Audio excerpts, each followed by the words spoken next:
How's it going, everybody? Welcome back to the 1IQ Sports Talk channel. I am Brendan Donald, coming at you with another Chicago Bears game recap. I'm recording this a couple days after the Bears game. This is Tuesday when I'm recording it after the Sunday night game. And the reason I did that is I just honestly needed a few days to really kind of go through and process exactly my thoughts throughout this last game because it was it was a game where I left extremely angry and extremely frustrated and disappointed in the team. And again, the Chicago Bears ended up losing to the Houston Texans 19-13. And in this game, again, like I said, I left feeling really upset with the Bears. This was a game I never walked into and thought they could win. If you go back and watch the podcast, which I highly recommend you do here on 1IQ, the one that I do with Sterling, I said that I didn't expect this Bears team to win. And, when you have a game as close as it is, like this, only 6 points, and again, the Bears had an opportunity to lead a comeback winning drive at the end of the game. Most of the time, people would probably think I wouldn't be too terribly upset with this result, but in reality, I'm not upset about the final result. If you would have come to me and said the Bears were going to lose 19-13 on, say, Saturday morning, I would have been like, yeah, I can kind of expect that. It's not the fact that the Bears lost, it's the way that they lost. Caleb Williams, I think, looked massively improved this week from week 1 to week 2 against the Titans. The Titans game, he was looking like he looked a little nervous. He wasn't necessarily taking some of the just open shots. And in this game, one of the biggest things people were worried about with him is, can he play in structure? Can he just get the easy ball out there? And he showed everyone that he could. Pretty much every single one of his throws and completions was basically just taking what the defense gives you. And you even heard Chris Collinsworth on the game call say, like, this is something that we thought was going to take 2-3 years for him to learn, not week 2 in the NFL. And again, if you are part of the scouting community and you really dove deep into Caleb Williams, you knew he could do all that stuff because, all the highlight flashy stuff that you saw from Caleb Williams is great, but they're not going to show the basic stuff. You can go find 20-minute long compilations of Caleb Williams playing in structure, and we saw that. And I was frustrated by the 2 interceptions for sure. There was one where it was a 50-50 ball. That was the first interception that he threw. That was to DJ Moore, and it was intercepted by, I believe that was intercepted by Derek Stingley Jr. It's a 50-50 ball. I think DJ should have potentially done a little bit better. Caleb probably could have had a little bit of a better throw on that one. But ultimately, again, 50-50 ball. That's the reality of the situation, is when you have those 50-50s, it could go either way. The second one, he broke out of a sack, and I'll talk about that here in a little bit. But he broke out of a sack, escaped, and just launched a ball to Cole Kmet that was just a little bit underthrown.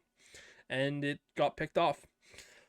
That was a play that was extremely frustrating, but, this is a kid that is, again, these were interceptions that I said to myself at the beginning of the year, I was going to happily accept. If, he breaks out of, a sack type situation, he's scrambling around and he just tries to make something happen, because you don't want to coach that out of him. Yes, you want to have him play in structure, but these were the things that made him so good at college, at USC, at Oklahoma, is because he could do those magician type things. And I said, you know what? I would rather Caleb throw 15 interceptions this year and have 13 of those be those types of interceptions of where he's trying to push the ball down the field and try to do those things, as opposed to him having, 8 interceptions and them never trying to push the ball deep down the field. Because again, he has that Mahomes, Aaron Rodgers, creativity with that arm strength, and he needs to continue to do that. So that interception, again, looking back on it, I'm not as angry about, but in the entire retrospective of this game, I walked away again very angry, very upset with how they played, but it wasn't with Caleb Williams. It wasn't with DJ Moore or any of the other wide receivers. I'll talk about DJ Moore and his body language, but I didn't really love some of the things that he's doing, but I think that's just frustration coming from pretty much what the O-line was doing in this game. Like the O-line was pretty much the sole reason I think most Bears fans are really upset with the game.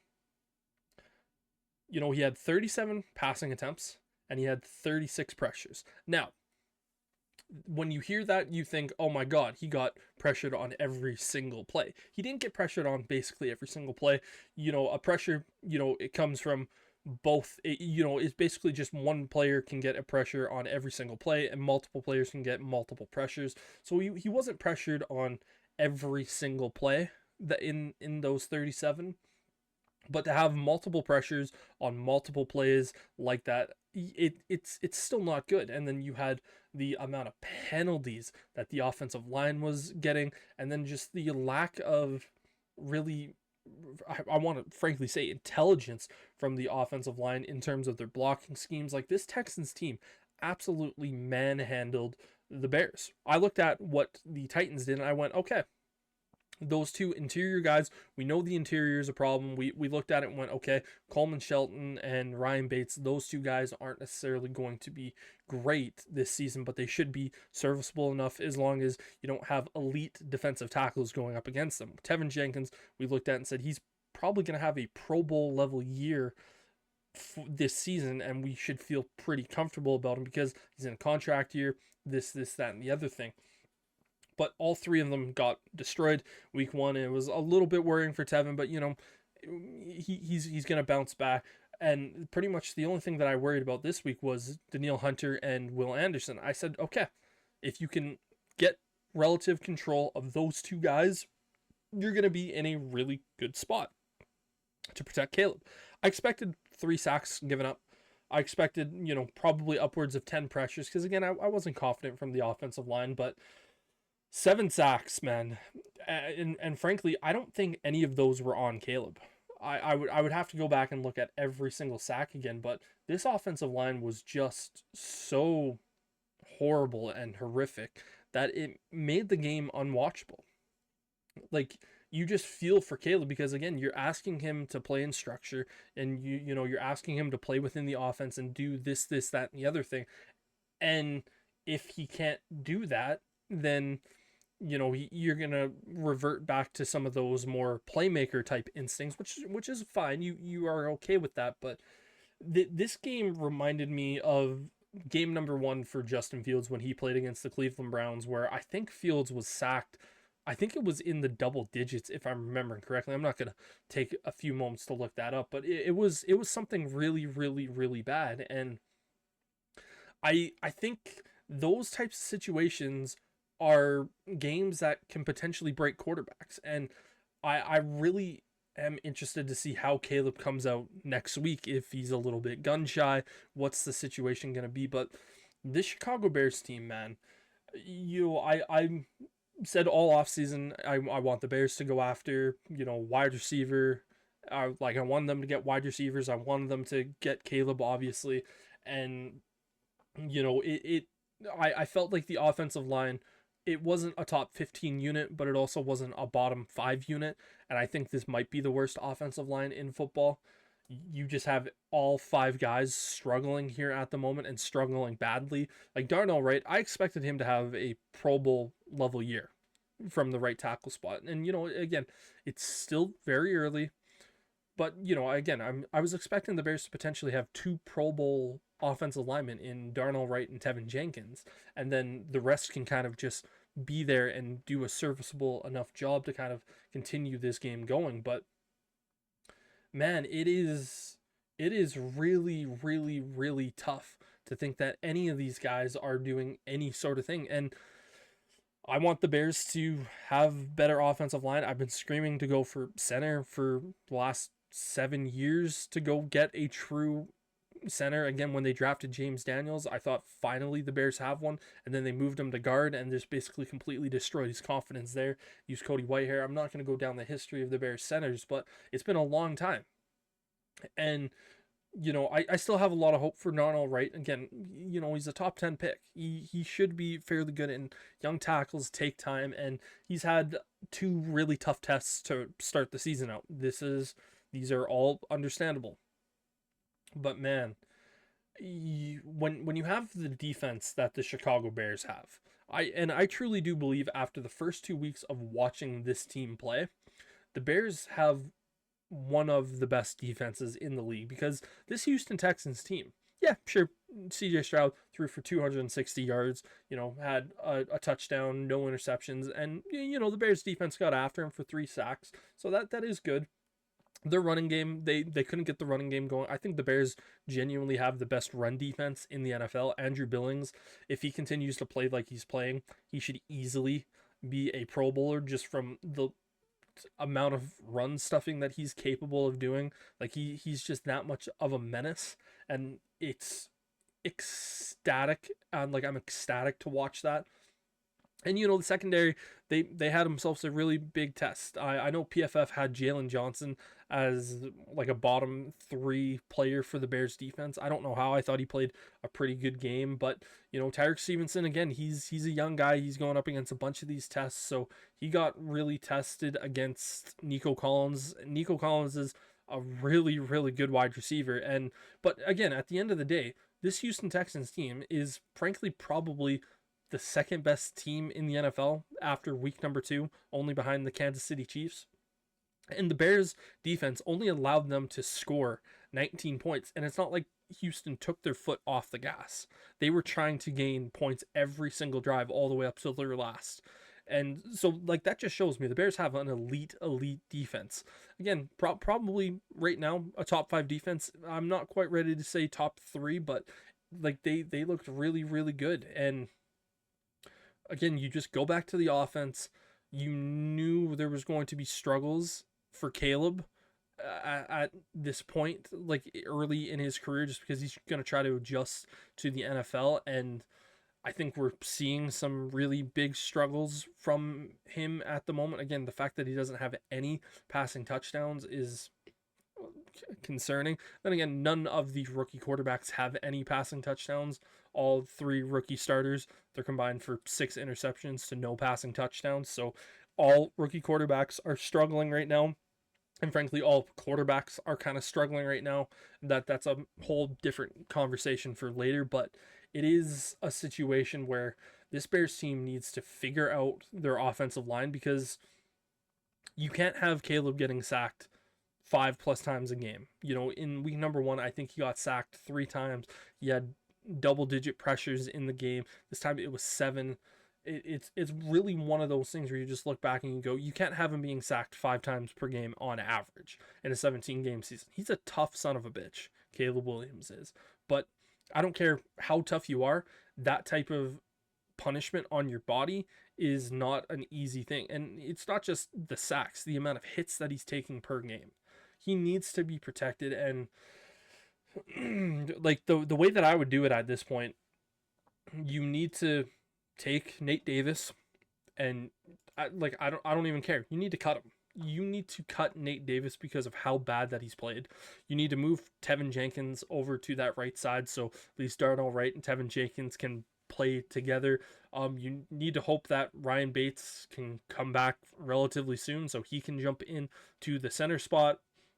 Doug Kramer, Matt Pryor, or Bill Murray jumps into that left guard spot. There's a lot of stuff that the Bears need to just simply do, because this current construction of this offensive line is simply not good enough. I would not be shocked to see them try to trade for a guy before the trade deadline, but even then that might be a little too late. This is a situation where, the Bears, if they don't go full rebuild on the offensive line, basically saying we're going to bring in essentially 5 new starters next year, and I am looking at Darnell Wright going like, if you don't continue to improve, yeah, you were a top 10 pick, but if this is what it's going to be, we will bring in a guy to compete with you for that starting job. And if you win it, great. That's awesome. That's what we want to see. But if you lose it, then it's going to be a situation. And genuinely, the Bears, I think at this point next offseason, you have 3 picks in the top 2 rounds. Have obviously your first rounder, the Panthers second rounder, and your own second rounder. So Panthers should be 33rd, 34, maybe 35 at best. So you're gonna get a really good pick there, and I wouldn't be shocked if we see the Bears go offensive lineman, offensive lineman, offensive lineman.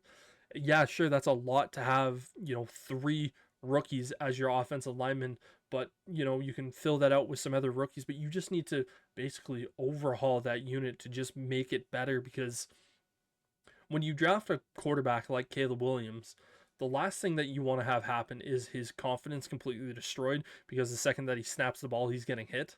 And you can't say, oh, well, he's holding on to it too long. Well, he was the 6th fastest quarterback in terms of getting the ball from snap to throw. He was the 6th fastest. Like, he's not holding on to the ball too long. That isn't an excuse people can use. This game, again, I loved what I saw from the defense. I thought they played really, really well. I think Caleb showed vast improvements. Coaching staff, there was questions that I have with them regarding some of the decisions that they made when challenging. Again, that challenge with, I believe it was Stephon Diggs. I know that's not necessarily Eberflus making that call. It's, the video people up top saying, okay, you got to throw, you got to challenge that. But that is clear as a catch as it could ever be. If it was on grass as opposed to turf, where you can see the rubber pellets, like the rubber pellets basically made it as simple as it could possibly be to know that the Bears shouldn't have challenged that play and just been like, yep, nope, play, continue on. But yeah, Chris Morgan, the offensive line coach, he needs to really figure it out, because not only is he the offensive line coach, he's also, I think, the run game coordinator as well. And this running game hasn't been able to get anything going. They're going up against a Colts team that has allowed the most amount of running yards in the NFL. So hopefully they can get this going this week up against the Colts. But man, this was a tough week. This was a tough week to be a Bears fan, because again, no one thought we could win this game, but you were hoping for a lot more. It's like walking and going, I expected nothing and I was still let down.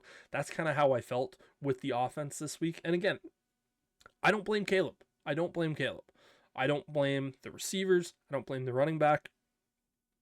I pretty much just blame the coaching staff and the Oline.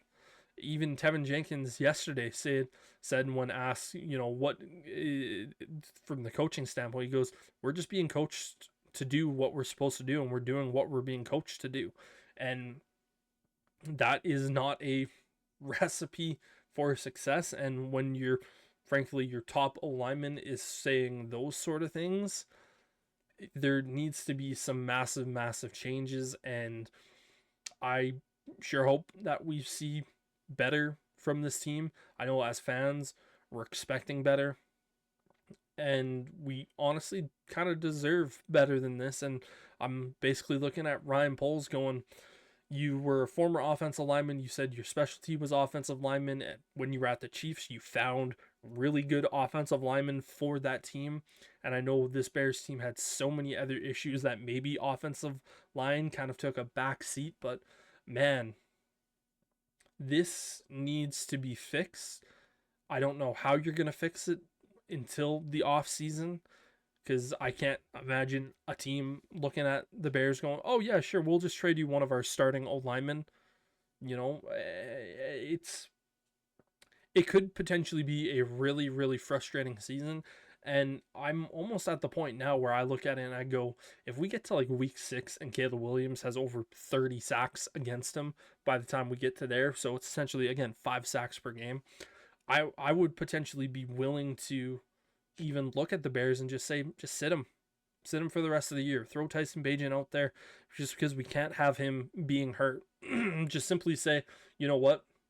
We are not putting our quarterback in a situation to win. So we want him to kind of sit back, learn the NFL, because when we can get him some more offensive firepower going into next year, and it's not a benching for Caleb Williams, it's simply the team saying, we screwed up. We didn't do enough. Even then, I don't think that would happen, but Thank you all very much for watching. I've been Brendan Dolan for the Chicago Bears game recap. Make sure to like and subscribe and hang out for all of our videos. Make sure to check out the podcast. And till next time, it's Brendan saying peace.